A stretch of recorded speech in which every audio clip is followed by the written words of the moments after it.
Hello, welcome back to Adventures with Autism. So, we're doing a slightly different video today. The kids have gone back to school, so that means we're not doing as many trips out, so there's not much opportunity to do videos for that. So what I thought I'd do today is a video on this behind me. So you might have seen on our Instagram, and if you haven't checked that out, go check it out, adventure_autism. Fantastic. You might have seen that we've got a brand new car. Now, we've gone for this Kia Sorento. Now, this is actually our second Sorento. You right? Yeah. Now this is actually our second Sorento. We had the model below this previously, so that just shows how much we do love having these Kia Sorentos. Now, it's a 7-seater car.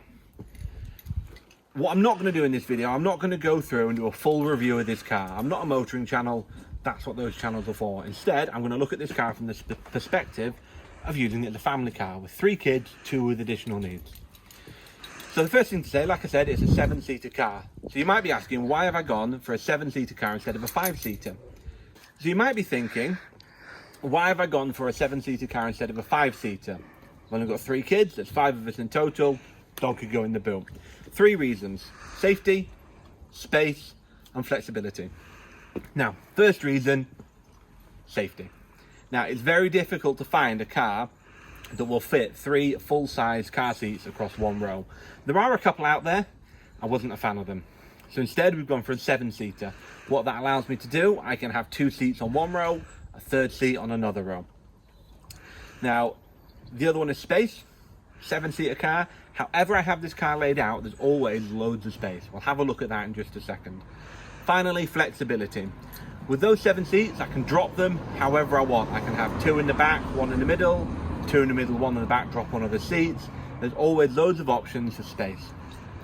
So we'll carry on, we'll have a look inside. Let's go for it. Okay, so this car itself is very similar to the previous Sorento, laid out the same way, many of the same features, except there are a few extra things in this car. The big one for us is charging. Now, in the previous Sorento, we had a 12-volt charger in the front with a couple of USB ports. We had a 12-volt charger down here with a USB port, but there was nothing in the boot. So when we've got kids in the boot and they're struggling with trying to charge their iPads on a long journey, we used to really struggle. We'd have to have long cables, power banks. It was a nightmare. So in this new car, not only have they got the car charger and the USB ports in the front, in the middle, they've actually added 2 USB ports in the boot. They've added a cigarette lighter car charger, and then we've just got an abundance of USB ports. So we've got the one down here, and we've actually got 2 on the seats here, and then 3 in the front. So we don't have any problem with charging now. Stop that. So I've just come around the boot of the car. You might notice this nice new Kia logo. A lot of people don't recognize this one yet because it's just updated, brand new.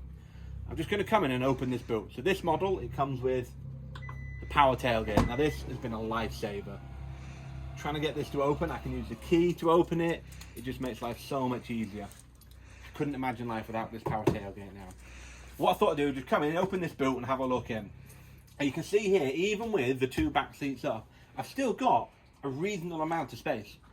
It's not massive, it's not what you'd expect from a full boot, but it's still enough to store quite a bit of stuff. I can get maybe a suitcase in here, a few bags, squash it in. I've put this seat organizer on the back here that does help, so that clears up some of this space in here.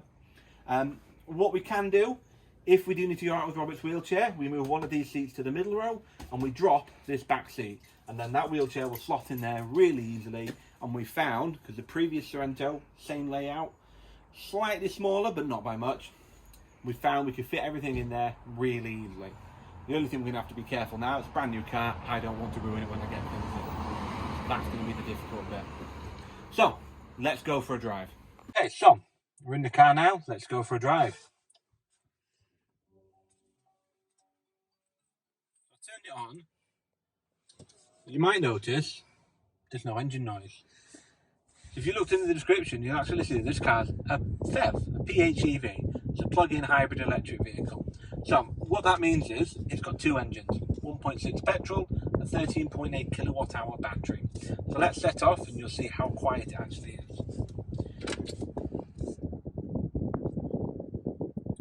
So as you can see, as we're driving along, we're now on pure electric.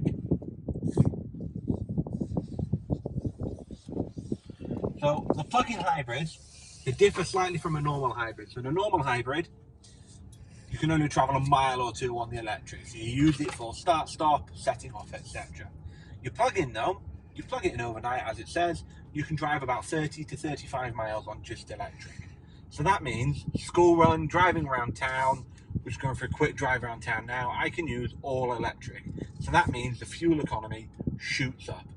As long as I make sure to charge it overnight, we're away. Now you might notice, as we say, it's really quiet. So that really helps with Robert. Some children with additional needs, they really struggle when there's lots of noises going on. So if there's too much noise going on, they sort of either close off or they might act out. Robert is known to do a bit of both. So you see we're driving along now, there's no engine noise, especially going from a 2.2 litre diesel, which is what our Sorento was before this, to this. It's been an absolute game changer.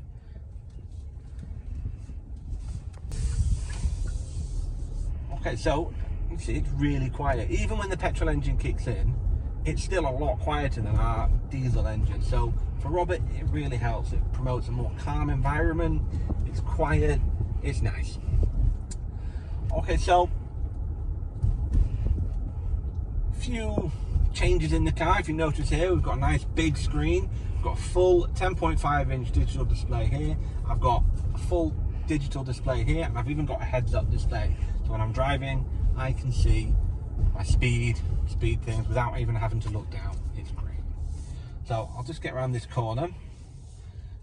If you look down here as I'm indicating, they've actually got a nice blind spot monitor, so I can see there's cameras all around the car and I can see everything around the car. So it's a really nice addition. And that's when I indicate whatever I'm doing, it pops up on either side there. So a couple of quality of life features here. I'm not going to go through everything. Like I said, it's not a full review. Just a few quality of life improvements. So the first thing is, if I go into setup, there's something called, if we go into setup, there's something called quiet mode. So previously in the other car, if the kids were asleep in the back, I'd have to go fast through the settings, I'd turn off the rear speakers, quietened everything down. Now with quiet mode, with one press of the button, it limits the volume and it turns off all the speakers in the back. So it's just one button, really easily.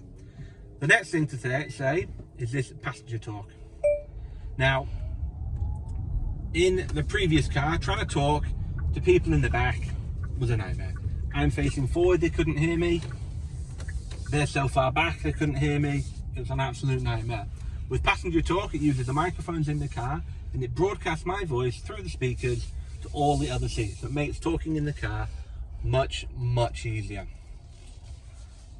Drive now, we're going out to Fountains Abbey, have a bit of a play. There's actually a charging point at Fountains Abbey, so theoretically we'll be able to get there and back for pretty much nothing if we do the whole thing on electric. So the last thing I just wanted to talk about today is the models of car. What we've got, why we've gone for it, why we chose Kia. So when we started looking at Kias for the previous car, what we found was the simplicity was so great. So a lot of times when you look at cars, you've got to add optional extra. If you want this bit, you've got to add, you've got to pay extra. You want this bit, it becomes a minefield of trying to add bits. And if you add one bit, you have to take another bit off. It's an absolute nightmare. I hated it. With the Kia, it's simple. So with this car, they do 3 models: the 2, the 3, the 4. That's it. There's no optional extras. If you want a feature, you just move up a model. The only things you can add are generally cosmetic, or like boot liners, or things that go on the edge, or maybe mud flaps. Nothing important to the car. Nothing that can't be added on later either. So with the Kia, it's simple. So the thing that we got this for the main feature, obviously there's loads of features on this car that make it great, but the main feature we got this car for is the cameras. Now, reversing cameras, they come standard on all the Sorentos, but what you get with the top model is a 360-degree camera. So what that means is you've got your camera in the back, there's a camera on the front, and there's even 2 cameras underneath the wing mirrors. So you might have seen earlier we had that blind spot monitoring.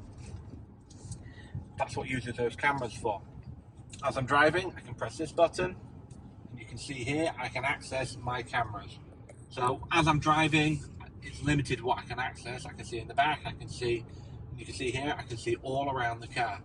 So what we found in having such a big car, because it is a big car, having these cameras makes it so much easier to maneuver, to park. I can get much closer to things without having to worry about hitting them. It makes it so much easier. So those cameras, that's the killer feature for the 4 model. Now, the other thing that having that simplicity means is when you're trying to look for a car, even a second-hand car, it makes it much easier. So the previous model we had to this, that was second-hand. But what I liked is because there's no optional extras, it's just the 2, the 3, the 4. If you look for a second-hand car and you want this feature, you go for the 4 or you go for the 3. With other cars, you might find a car that's almost perfect, but it's missing that one extra feature. Because it's second-hand, you can't just add it on. Whereas with the Kias, if you buy a 3, you know it's going to have all the features that a 3 has, no matter which one you get. So the only thing you've got to look for is colour, mileage, age, the standard things for a second-hand car. So it makes it much simpler, much easier, much nicer. Now, obviously, this is our brand new car. It's my first brand new car. It's really nice.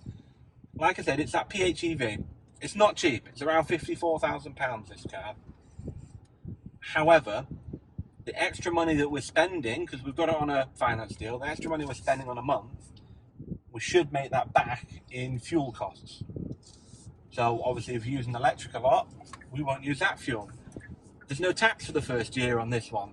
Brand new car, there's no MOT for 3 years. The previous car, it was starting to, costs were starting to add up, whether it's the service, the MOT, just general wear and tear.